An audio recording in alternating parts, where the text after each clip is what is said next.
It's 19th century Europe. Law officials were beating socialists and anarchists to a bloody pulp, revolutionaries were doing their thing of overthrowing their government only to give birth to an even worse government, and every university student suddenly had very strong opinions after reading exactly half a pamphlet. So really, everything was exactly as normal, just with more mustaches and hats that made you look smarter than you actually were. Around this time, a popular new idea started spreading. Nationalism. The belief that a bunch of strangers you've never met living on the other side of the country are somehow your people, and that your neighbor Stanislav down the road, who has slightly browner hair, is a literal subhuman mongoloid. And several European people started taking this idea to its logical conclusion, that they should unite with their own people in one glorious nation or union. So let's see how they all did.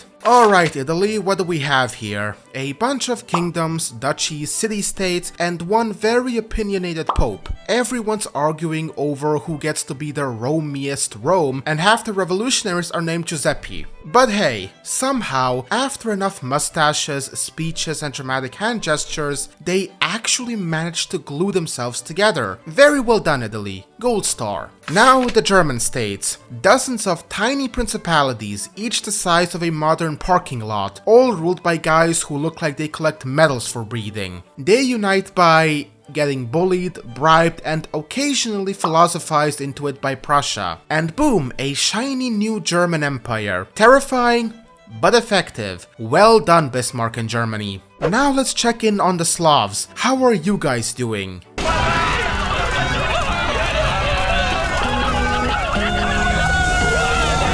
I think that at this point we're all familiar with the meme. Slavs just really don't like other Slavs. In fact, the biggest enemy of a Slav will always be another Slav that lives one village away. The history of the Pan-Slavic movement, the idea that just like the Germans and Italians, the Slavs should unite together into a common country, is nothing more than an absolute clusterfuck of a chaos. So while we all like to laugh at the Slavs fighting each other over trivial differences, few actually ask the question, why? Why are Slavs just unable to get along with each other? And why did every attempt at any kind of Slavic unity just crash and burn? And why, for comparison, did pan-nationalistic projects like Germany and Italy succeed? This is what we're gonna explore in today's video, and answer the question whether any kind of Slavic reconciliation and unity is really possible. But first, have you ever connected to a public Wi-Fi network, maybe at a cafe, airport, or hotel, and just started browsing like normal? Well, that's kind of like shouting your private messages across a crowded room. Anyone, hackers, your internet provider, or even the government could be watching what you do. That's why I use private internet access, the world's most transparent virtual private network and the sponsor of today's video. A VPN hides your IP address and encrypts your internet connection, keeping everything you do online private and secure. With private internet access, your data travels through a safe encrypted tunnel, so no one can see your activity, track your location, or steal your personal info. And not just that, streaming services like Netflix, Amazon Prime, and Disney Plus lock their content by region, but with private internet access, you can connect to servers in 91 countries and all 50 US states, unlocking shows, games, and deals from around the world. Want to catch a sports event blacked out in your area? Or find cheaper flight prices overseas? Just switch your location with one click. They've been trusted by over 30 million users, audited by Deloitte, and proven in court to keep their no-logs policy. That means your data stays yours always, and right now you can get an exclusive 83% off. That's just $2.03 a month, plus 4 extra months completely free with a 30-day money-back guarantee and 24/7 support. So go to the link on screen, description, and pinned comment and take control of your online privacy today with private internet access, the VPN that actually puts your privacy first. And I thank Private Internet Access for sponsoring this video.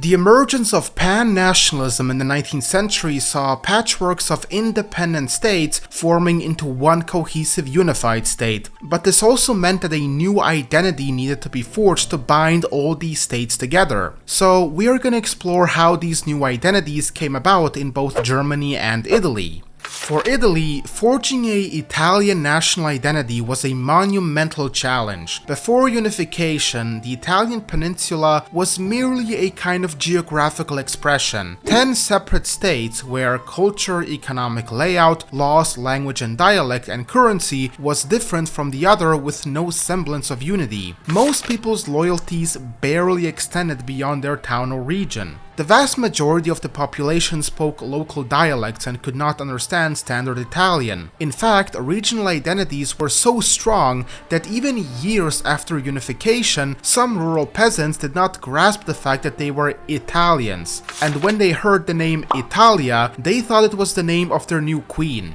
When Piedmontese tax collectors would come into villages, they would not be able to understand the villagers and neither would the villagers understand them. It was estimated that in 1861, only 2.5 to 10% of people could speak the national language, Italian, properly.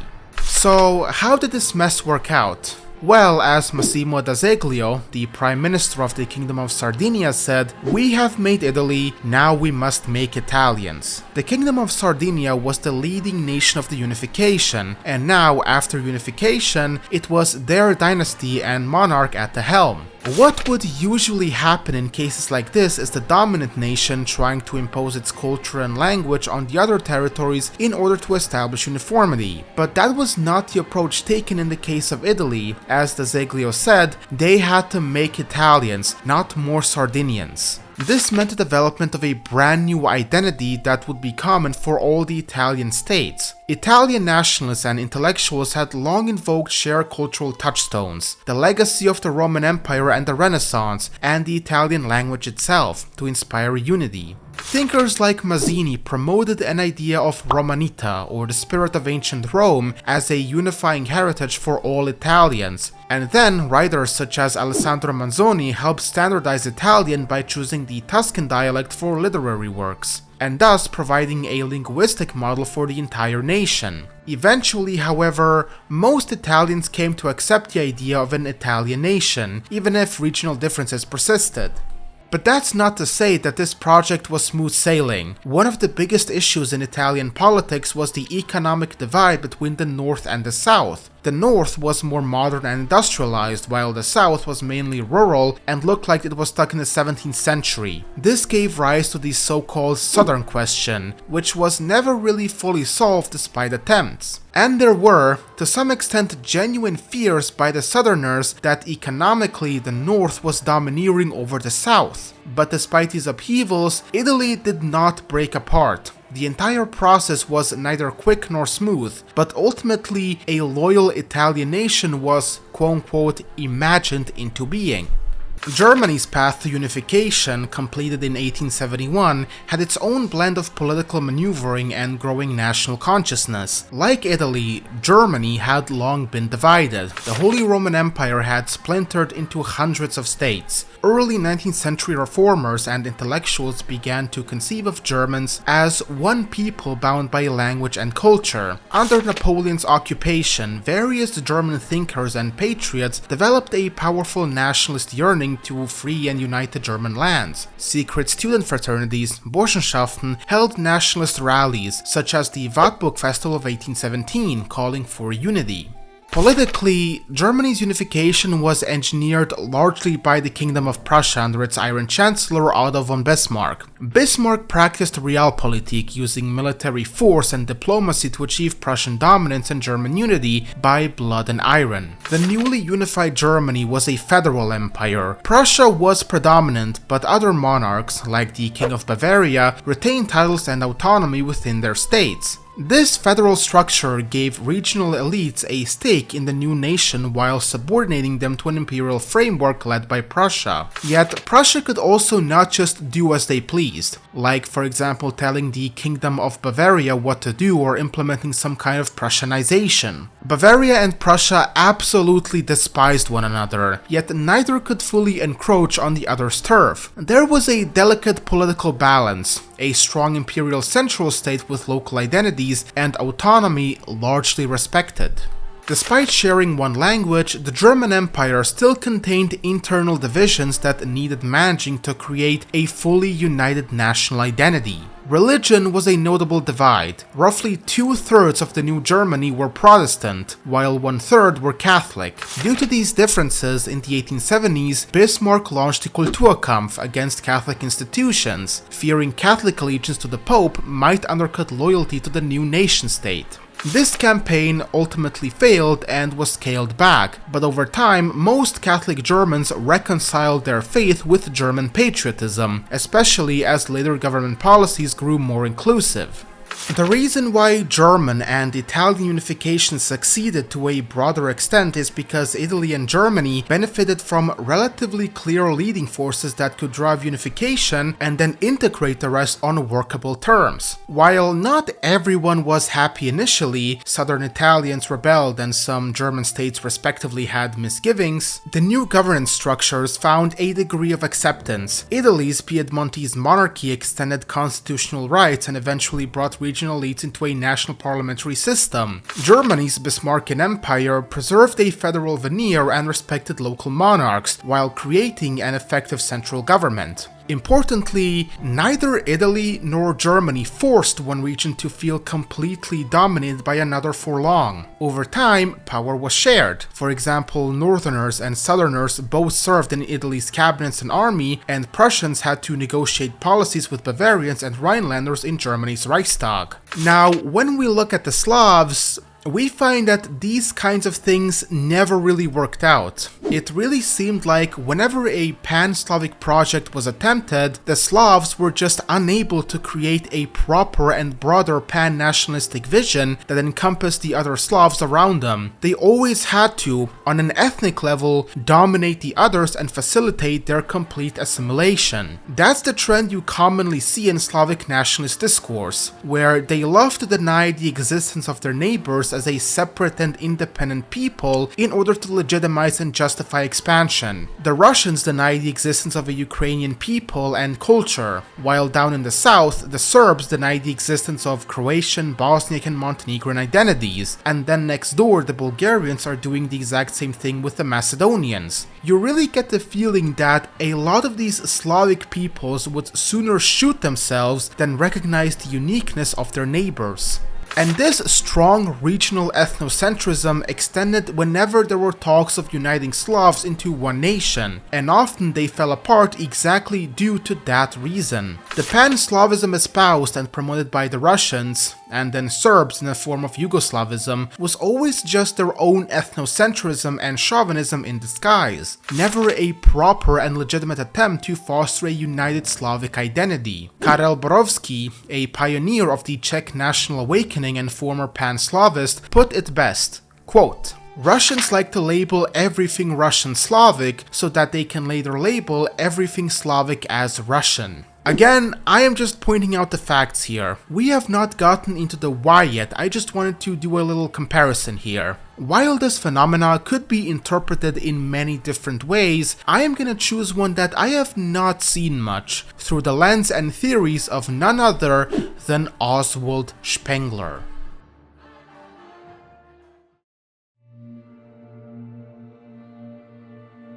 In his magnum opus, The Decline of the West, Spengler viewed history not through the lens of linear progress or broad racial categories, but through distinct high cultures, each with its own soul, life cycle, and forms. Crucially, Spengler insisted that cultural unity is a matter of a shared worldview, or quote-unquote prime symbol, rather than language or ethnicity alone. Nations, in his view, are products of cultures, not vice versa. We can use some of Spengler's key concepts, Faustian, Apollonian, Magian, to interpret why the Western European national unification succeeded and why a Pan-Slavic unity did not.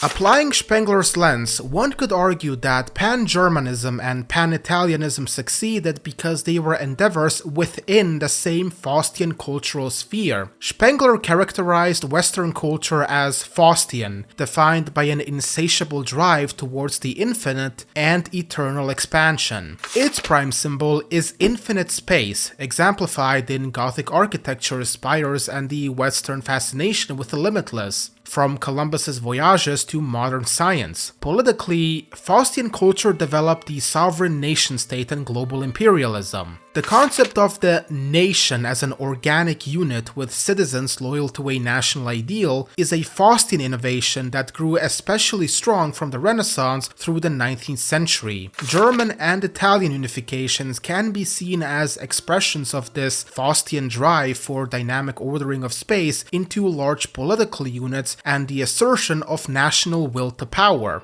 In essence, this idea of pan-nationalism, where several people unify under one unified nation, is a creation by the Faustian West for the Faustian West. The biggest problem with Pan-Slavism is that, unlike the Italians and Germans, the Slavs didn't belong to this one cultural sphere. They were fragmented across several of them, and Pan-Slavism attempted to transcend these boundaries. The Slavs are not a single Spenglerian culture unit by his definitions. Western Slavs, like the Poles, Czechs, and Slovenians, had become part of the Western Faustian sphere, while the Eastern Slavs, like Russians and Ukrainians, along with some Southern Slavs like Serbs and Bulgarians, were part of the Orthodox world, which Spengler saw as a young, not yet fully immersed culture, sometimes dubbed the Russian or Slavic culture distinct from the West. According to Spengler, the Eastern and Southern Slavs had their own prime symbol, not the Faustian infinite space of the sky, but the quote, plain without limit, an endless flat horizon evoking the vast Eurasian steppe. This Slavic soul was still youthful in Spengler's time and oriented toward communal peasant religious values, almost innately antagonistic to the machine of the Faustian values like individualism. From this perspective, attempts to force all Slavs into a single modern nation-state could be seen as cultural pseudomorphosis, to use Spengler's term. This is a situation where an older and more advanced culture's form is applied to a younger and fundamentally different culture. A very good example of this is when Peter the Great imposed Western-like institutions and ideas in Russia in order to modernize and make it more Western. But the thing is, when Russia adopted Western-style nationalism, Spengler viewed it as Russia wearing Faustian forms without those forms truly matching the Russian essence. Outwardly, they were Western, but internally they were Russian and Slavic all the same, and you could very easily apply the same concept to the Balkans as well.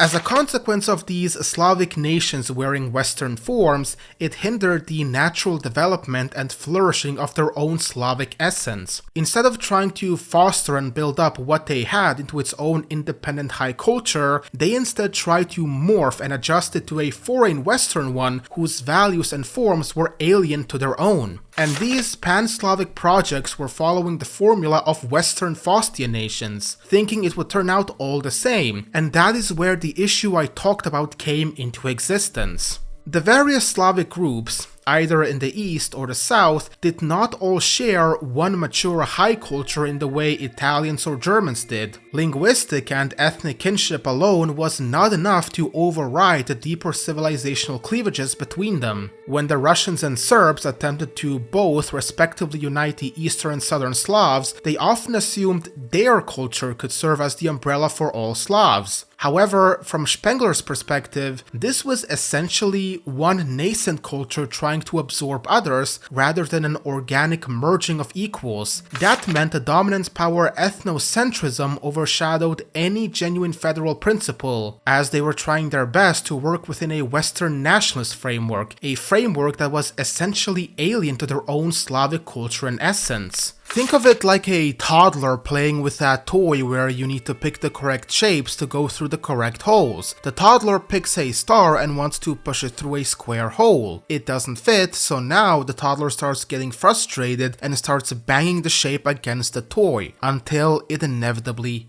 breaks. I have emphasized that Western nationalism does not really suit the Slavs, but I didn't really elaborate on why. So keep in mind what I mentioned before. The prime symbol or culture soul of the West is Faustian, while that of the Eastern and some Southern Slavs is the plain without limit, a world experienced as endless horizontal expanse rather than a space to be conquered from below to above like in the Faustian. In this world tied to the horizon, the deepest ethics is not the self-standing citizen, but an anonymous brotherhood. Lines from the famous Russian novelist Fyodor Dostoevsky, like "all are responsible for all," describes a soul that sees mankind as a flat field in which every I melts into a we. Western nationalism, with its stress on personal guilt, personal merit, and a vertical climb of the individual inside the nation, crashes into this tendency to lose oneself in the communal plane. The modern nation-state with its cities, classes, parliaments and constitutions assumes an urban civil society that the Slavs simply did not have, since in many Eastern Slavic nations there was no bourgeoisie and, in general, no true class system, but merely lord and peasant. Eastern Slavic church architecture actually reflects this spirit. Tent roofs and onion domes sit low on the roof instead of shooting up like spires as in Western cathedrals. They stress horizontality and the outward view of a building that belongs to the landscape instead of ruling over it. When Western national ideas were brought into this world, they did not grow naturally out of the steppe and the peasant commune, but floated above them like elite ideologies. From a Spenglerian lens, Eastern Slavic nationalism in Western clothes is a further stage of the Pseudomorphosis, a young horizon-bound culture pressed into an old Faustian national shell, where politics turns into copying and Pan-Slavic schemes, again, to push a star-shaped soul through a square Western hole. Unless the Slavs stop looking at things from a Western nationalist worldview, which is impossible at this point, there is no hope for any kind of unity or reconciliation between them. And the Western institutions have been so entrenched that there is no hope of them developing their own Spenglerian high culture. Perhaps it really is for the best for the Slavs to just stay disunited and go their own ways.